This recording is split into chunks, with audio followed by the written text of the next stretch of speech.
pagi anak-anak semuanya, apa kabar kalian hari ini? Baik, Bu. Alhamdulillah semuanya dalam keadaan baik hari ini untuk mengikuti mata pelajaran kimia bersama Ibu. Baiklah, sebelum memulai pembelajaran kita hari ini, alangkah baiknya kita berdoa terlebih dahulu agar pembelajaran kita hari ini dapat berjalan lancar dan memperoleh barokah dari Allah Subhanahu wa taala. Silakan ketua kelasnya memimpin teman-temannya untuk berdoa terlebih dahulu. Berdoa mulai. Selesai. Baiklah, selanjutnya Ibu absen terlebih dahulu ya. Yang merasa namanya Ibu panggil, silakan angkat tangan dan bilang hadir. Langsung saja, absen yang pertama Khairul Muna, Hadir, Bu. absen 2 Revika Dwi Ariyanti. Hadir, Bu. Nah, sebelum kita masuk ke materi pembelajaran hari ini, Ibu ingin bertanya, adakah dari kalian yang sudah tahu materi apa yang akan kita pelajari hari ini? Sistem koloid, Bu. Benar sekali, jadi mulai pertemuan hari ini kita akan membahas mengenai sistem koloid. Tapi sebelum kita lebih lanjut membahas mengenai sistem koloid, kita akan terlebih dahulu membahas mengenai sistem dispersi. Karena materi sistem dispersi erat kaitannya dengan sistem koloid, maka silakan diperhatikan dengan baik-baik pembelajaran hari ini agar memudahkan kalian untuk memahami dan menguasai materi sistem koloid. Baik, Bu. Adapun tujuan dari pembelajaran kita hari ini adalah yang pertama, kalian dapat menjelaskan apa itu sistem dispersi, kemudian menyebutkan dan menjelaskan tipe-tipe atau jenis-jenis dari sistem dispersi beserta contohnya. Kemudian yang ketiga adalah kalian dapat menjelaskan perbedaan antara tipe-tipe dari sistem dispersi berdasarkan hasil percobaan. Dan yang terakhir adalah kalian dapat mengelompokkan bahan-bahan atau campuran-campuran yang ada di sekitar kalian berdasarkan tipe dispersinya. Oleh karena berdasarkan hasil percobaan, maka metode pembelajaran yang akan kita gunakan pada hari ini adalah metode praktikum. Nanti juga akan ada tanya jawab dan diskusi. Nah, sekarang silakan kalian berkumpul dengan kelompoknya masing-masing sesuai dengan yang telah Ibu bentuk kemarin dan dipersiapkan alat tulis dan modul pembelajarannya. Baik, Bu. Sudah berkumpul dengan kelompoknya masing-masing ya? Sudah, Bu. Sebelum kita masuk ke materi, Ibu ingin bertanya, adakah dari kalian yang pernah mencampurkan gula dengan air? Pernah. Ketika kalian mencampurkan gula dengan air, kemudian kalian aduk, apa yang akan terjadi? Gula larut dalam air. Benar sekali. Jadi ketika gula dicampur dengan air, kemudian diaduk, maka gula akan larut ke dalam air. Nah, selanjutnya setelah diaduk, kemudian kalian diamkan, apa yang akan terjadi? Ada yang Tidak tahu? mengendap, Bu. Benar sekali. Jadi tidak ada partikel gula yang mengendap di dasar wadah. Nah, setelah kalian diamkan, kemudian apakah kalian pernah mengamati ketika campuran gula tersebut kemudian kalian saring, apa yang terjadi?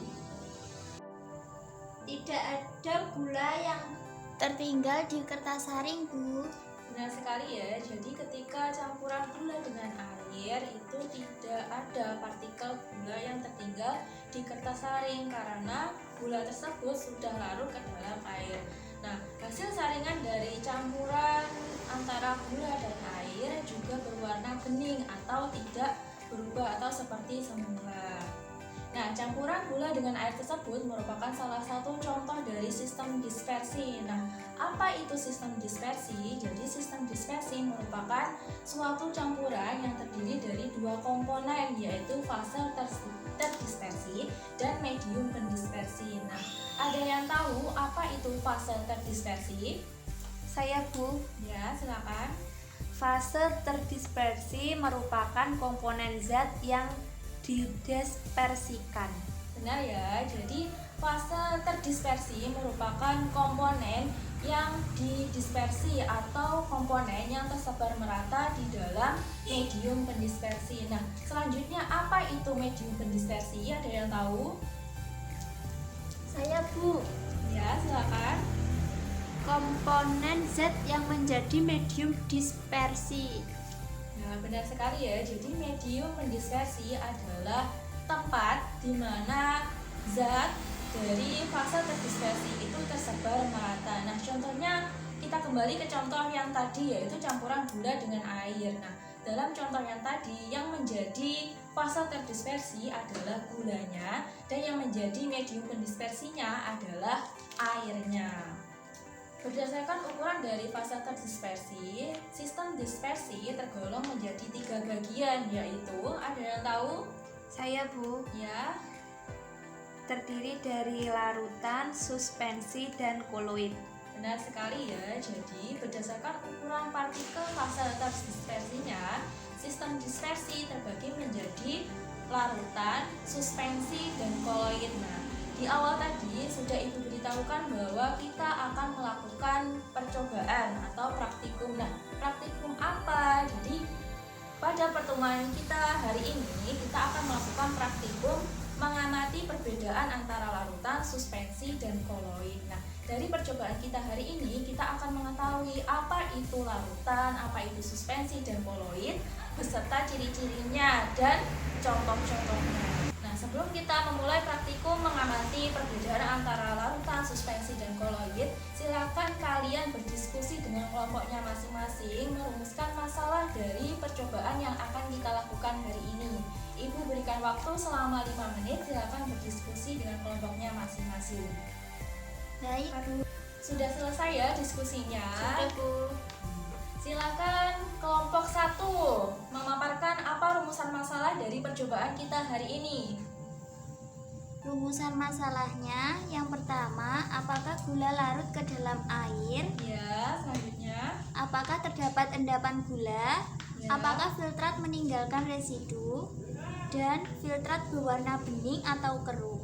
Benar sekali ya. Jadi rumusan masalah dari percobaan kita hari ini sudah dipaparkan oleh teman kita dari kelompok 1. Nah, selanjutnya sekarang silakan kalian berdiskusi kembali dengan kelompoknya masing-masing untuk membentuk hipotesis berdasarkan masalah yang telah kalian rumuskan tadi. Nah, Ibu berikan waktu kembali selama 5 menit. Silakan kalian berdiskusi dengan kelompoknya masing-masing. Baik, Bu. Sudah 5 menit ya. Sekarang gantian dari kelompok 2. Silakan memaparkan hipotesis yang telah dibuat. Hipotesis yang pertama, H0, bahan tidak larut dalam air. HA, bahan larut dalam air. Hipotesis yang kedua, H0, tidak terdapat partikel bahan yang mengendap. HA, terdapat partikel bahan yang mengendap. Yang ketiga, H0, filtrat tidak meninggalkan residu. HA, filtrat meninggalkan residu. Yang keempat, H0, filtrat berwarna bening. HA, filtrat berwarna keruh. Benar sekali ya. Jadi adakah dari kelompok lain yang mempunyai hipotesis yang berbeda dari kelompok 2? Tidak, Bu. Ya.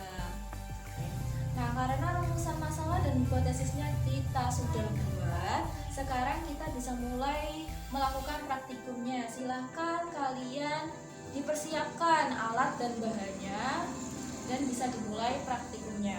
Baik, Bu. Silakan ya alat dan bahannya. Bisa disebutkan apa saja alat dan bahannya? Ini ada gelas kimia, Ya, batang pengaduk, ya, corong, ya. kertas saring, sama sendok makan. Untuk bahannya, Bahannya gula, teh, sama santan bubuk. benar ya. Sekarang bisa dilakukan langkah kerjanya. Yang pertama adalah masukkan 50 ml aquades ke dalam gelas kimia.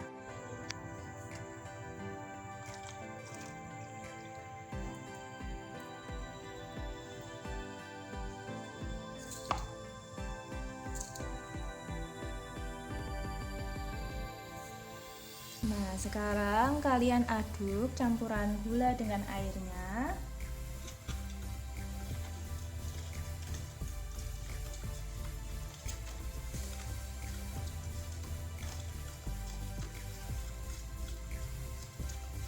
Nah, rumusan masalah tadi yang pertama adalah apakah gula larut ke dalam air. Silakan diamati apa yang terjadi.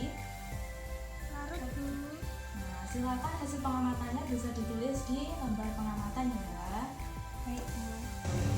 Nah, tadi kan sudah diaduk, kemudian sekarang silakan didiamkan beberapa menit dan diamati. Rumusan masalah yang kedua tadi adalah apakah terdapat partikel gula yang mengendap di dasar wadah?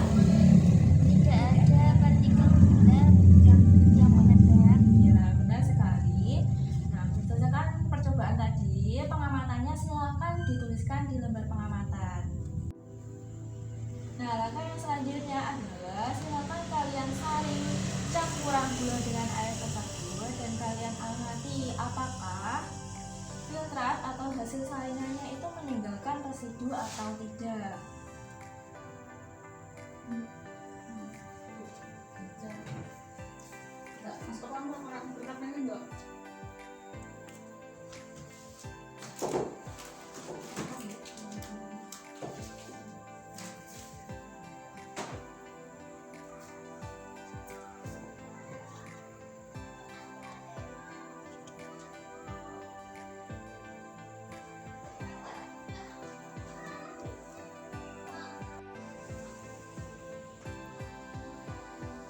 Nah, bagaimana hasil saringannya? Apakah meninggalkan residu atau tidak? Tidak meninggalkan residu, Bu. Benar ya, silakan hasil pengamatannya ditulis di lembar pengamatan. Dan yang terakhir, silakan diamati hasil filtratnya, bening atau keruh. Hasil filtratnya bening. Nah, benar ya. Nah, untuk perlakuan pada bahan yang pertama yaitu gula sudah selesai ya. Sekarang perlakuan pada bahan yang kedua yaitu teh. Silakan.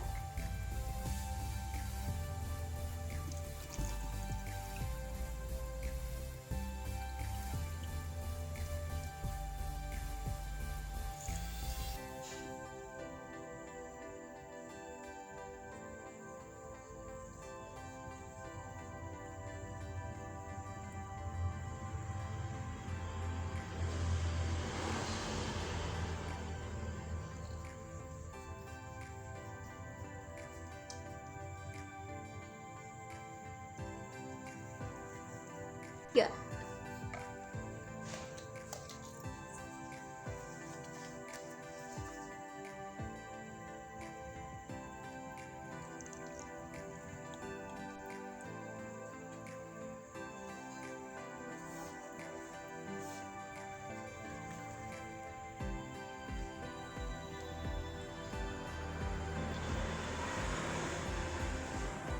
Nah, untuk hasil pengamatan dari bahan yang kedua tadi sudah dicatat di lembar hasil pengamatan ya. Iya. Nah, sekarang adalah perlakuan pada bahan yang ketiga yaitu santan bubuk. Silakan.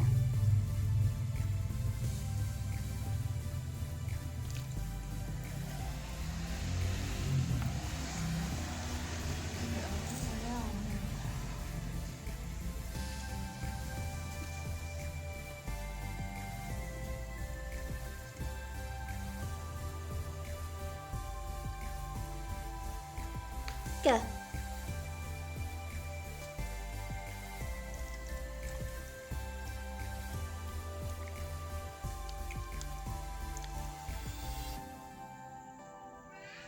Contoh dari larutan adalah salah satunya campuran air dengan gula.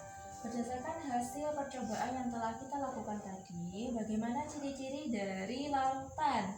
Adakah yang tahu? Saya, Bu. Ya. Untuk ciri-ciri larutannya, sifat campurannya larut.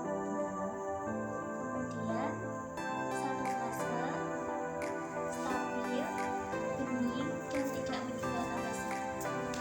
Benar ya. Kemudian yang kedua adalah suspensi. Contohnya adalah campuran teh dengan air. Berdasarkan hasil percobaan tadi, bagaimana ciri-ciri dari suspensi? Adakah yang tahu? Saya ciri-cirinya yaitu pertama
tidak ada yang ditanyakan, Ibu akhiri pembelajaran kita hari ini dengan bacaan hamdalah.